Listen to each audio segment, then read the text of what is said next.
Maëlys Lelandais, alors que les obsèques de Maëlys ont eu lieu ce samedi, l'enquête sur son meurtre avance.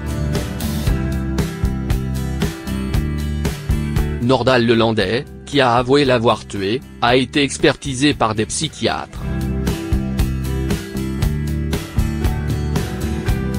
Ce samedi, des centaines de personnes étaient réunies à la Tour du Pin, Isère, et dans, et devant, son église pour dire adieu à Maëlys, cette petite fille disparue fin août 2017 lors d'un mariage et retrouvée morte dans le massif de la Chartreuse en février dernier.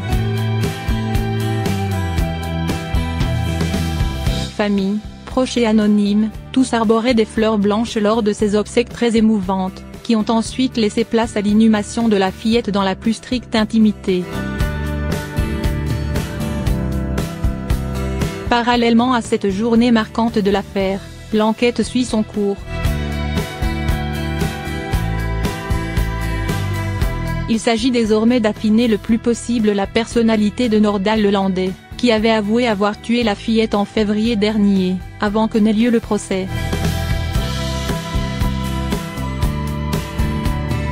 L'ancien maître chien, par 2 fois, a été confronté à des psychiatres depuis son incarcération. Le compte-rendu de ces entrevues a été rendu public. S'il apparaît comme quelqu'un de pervers, selon les termes employés par les médecins, Nordal Lelandais ne présente aucune psychose, selon les experts psychiatriques, qui n'ont d'ailleurs décelé aucune altération du discernement. Une partie de ces déclarations aux médecins ont également été divulguées.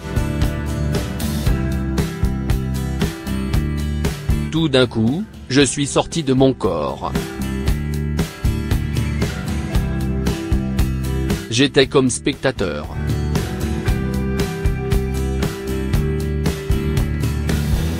Comme si j'étais à côté de la voiture, comme un fantôme qui vole à côté d'elle, aurait-il confié, comme pour marquer une forme d'irresponsabilité. Nordal Lelandais, 34 ans, est domicilié à Domessin, commune de Savoie, toute proche de Pont de Beauvoisin, où il vit chez ses parents. Avant son arrestation, il était connu des services de gendarmerie pour des actes de petite délinquance et usage de stupéfiants. Il a été condamné il y a quelques années à 1 an de prison ferme pour avoir été impliqué dans l'incendie d'un restaurant.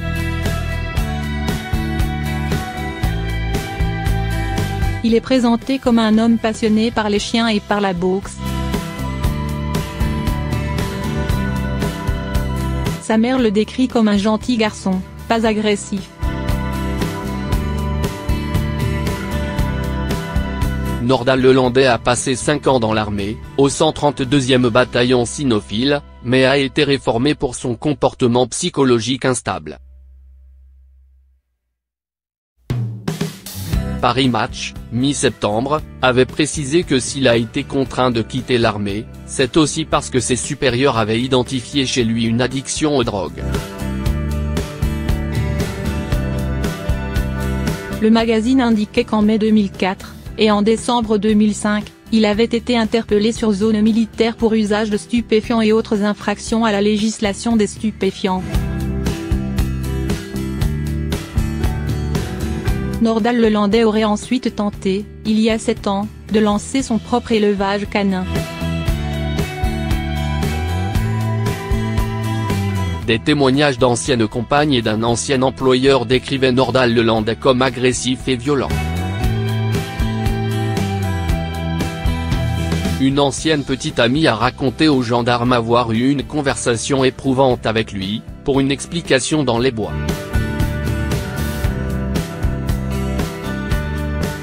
Celle-ci a manifestement eu très peur de son comportement, confessant avoir pensé vivre, est sa dernière heure. En plus de l'affaire Maëlys, le nom de Nordal Lelandais a été cité dans plusieurs autres affaires de disparition.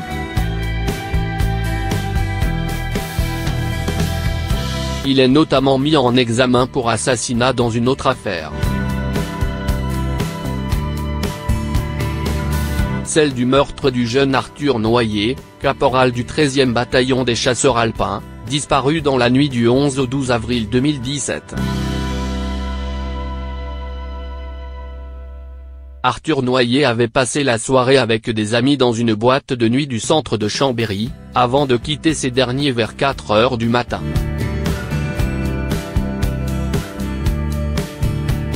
Il a été aperçu vers cette heure-là, en train de faire du stop, sur la route menant à sa caserne, située à 5 km du centre de la ville. Le 12 avril en fin de matinée, l'armée a prévenu les autorités de sa disparition inquiétante. Une enquête a été ouverte et confiée à la brigade de recherche de Chambéry et à la brigade de Chalaiseau. Un appel à témoins a été lancé mi-avril, avec cette description: Arthur Noyer était présenté comme un homme mesurant 1,73 m, d'allure athlétique, cheveux courts, châtains, et yeux couleur noisette. Le 18 décembre, Nordal Lelandais a été placé en garde à vue pour être auditionné dans le cadre de l'affaire Arthur Noyer, puis mis en examen le 20 décembre. Plusieurs éléments ont conduit les enquêteurs à le soupçonner. Le jeune militaire et Nordal Lelandais ont fait un trajet commun sur une distance assez longue, dans la nuit du 11 au 12 avril, leur téléphone ayant borné aux mêmes endroits au même moment entre 23h48 et 3h41 du matin.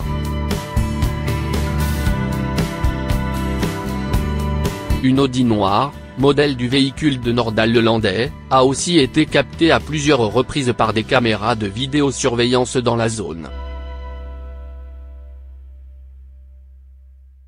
Selon les informations du Dauphiné libéré, le suspect fréquentait la discothèque où s'est rendu Arthur Noyer la nuit de sa disparition.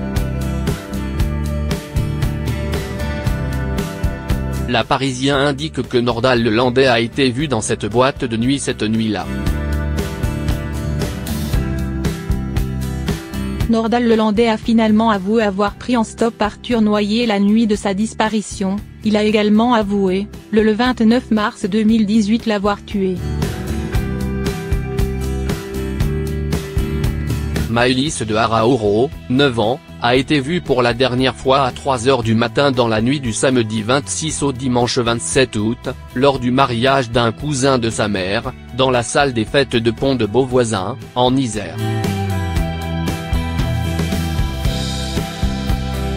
Sa disparition a été signalée vers 4 h du matin cette nuit-là.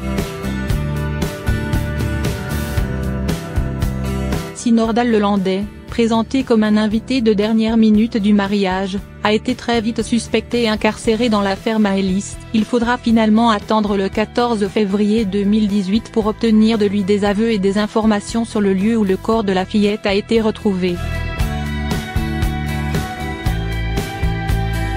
Entre-temps, le dispositif de recherche et d'enquête mis en place sera d'une ampleur rarement atteinte. À partir du dimanche 27 août, les environs de la salle des fêtes de Pont de Beauvoisin ont été passés au peigne fin. Pendant des mois, le périmètre va s'élargir, des plongeurs vont sonder la rivière du Guiers, des spéléologues sont même allés inspecter des cavités dans les environs. Un drone a été utilisé pour cartographier la zone.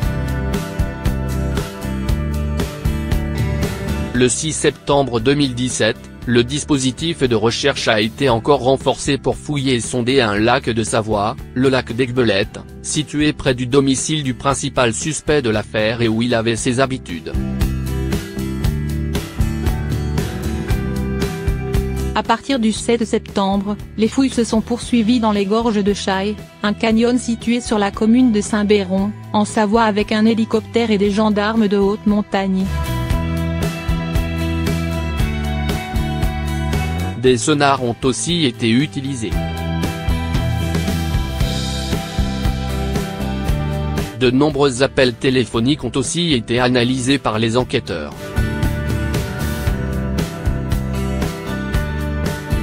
Mais c'est bien Nordal Lelandais qui détenait la clé de cette disparition. Lors du mariage, il s'était absenté sur des créneaux horaires pouvant correspondre à la disparition de la fillette, coupant son portable pour ne pas être borné. Le lendemain, il avait passé plusieurs heures à nettoyer minutieusement son véhicule, utilisant du détergent puissant pour le coffre. Compte tenu des incohérences dans ses explications, il a d'abord été placé en garde à vue. Début septembre 2017, des traces ADN de Maëlys ont été retrouvées dans son véhicule et le suspect a été mis en examen pour enlèvement, séquestration ou détention arbitraire de mineurs de 15 ans.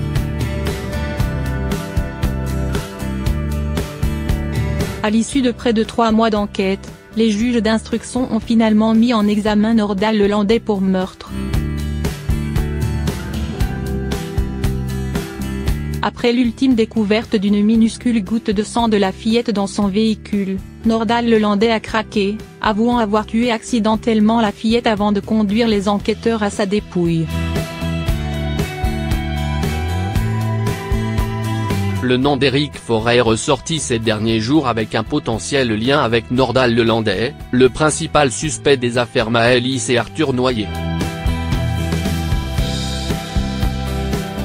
Et pour cause, le même nom avait été retrouvé dans le carnet d'adresse de Nordal Lelandais.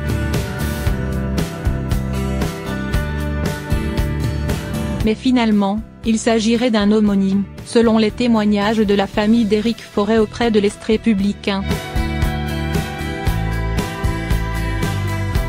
Lelandais était un inconnu pour nous, nous n'avons jamais parlé de lui et dans notre tissu relationnel, personne ne le connaissait, a déclaré son compagnon. Cette personne, dans le carnet, n'a rien à voir avec nous, elle n'a pas de lien avec notre famille, ont de leur côté assuré ses parents. Éric Forêt a disparu le 16 septembre 2016, alors qu'il était parti faire des courses au Super U de Chatuzange-le-Goubet, près de Valence, a indiqué son compagnon, Régis Pic. Il a été vu pour la dernière fois dans une boulangerie, avant de se volatiliser. Il était à bord d'une voiture de la marque Suzuki, couleur or, qui n'a jamais été retrouvée. Le compagnon d'Éric Forêt a fait savoir qu'après sa disparition, aucun mouvement bancaire n'a été effectué sur son compte, ce qui laisse penser que cette disparition n'est pas volontaire.